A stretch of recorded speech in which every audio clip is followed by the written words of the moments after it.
জীবন সঙ্গীহীন বা অবিবাহিত প্রাপ্তবয়স্কদের শরীরে ক্যান্সারের ঝুঁকি তুলনামূলকভাবে বেশি। যুক্তরাষ্ট্রের প্রায় 40 লক্ষাধিক মানুষের ওপর পরিচালিত এক সাম্প্রতিক গবেষণায় উঠে এসেছে এমন এক চমকপ্রদ তথ্য। চিকিৎসা বিজ্ঞান বিষয়ক গবেষণা প্রতিষ্ঠান ক্যান্সার রিসার্চ কমিউনিকেশনস ও জার্নাল ক্যান্সারে প্রকাশিত এই প্রতিবেদনটি বর্তমানে বিশ্বজুড়ে নতুন আলোচনার জন্ম দিয়েছে।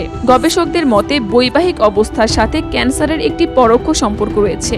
দাম্পত্য জীবনের স্থিতিশীলতা ও পারিবারিক পরিবেশ মানুষকে স্বাস্থ্যকর অভ্যাসে অভ্যস্ত করে তোলে, যা ক্যান্সার প্রতিরোধে সাহায্য করে। তবে নিউ ইয়র্কের বিশিষ্ট অনকোলজিস্ট ডক্টর নিকোলাস হর্নস্টাইন এই তত্ত্বের সঙ্গে কিছুটা ভিন্নমত পোষণ করেছেন। তিনি জানান, বিয়ে না করলেই ক্যান্সার হবে এমন কোনো সুনির্দিষ্ট বৈজ্ঞানিক ভিত্তি নেই। ক্যান্সার একটি অত্যন্ত জটিল রোগ। সুস্থ থাকার আসল চাবিকাঠি হলো শক্তিশালী সামাজিক সম্পর্ক এবং সুশৃঙ্খল জীবনযাপন। গবেষকরা জানান, দীর্ঘায়ু ও সুস্থ জীবনের জন্য জীবনসঙ্গী থাকুক বা না থাকুক, ব্যক্তিগত সচেতনতা ও স্বাস্থ্যকর জীবনধারা বজায় রাখাই হলো ক্যান্সার থেকে বাঁচার সর্বোত্তম সুরক্ষা কবচ।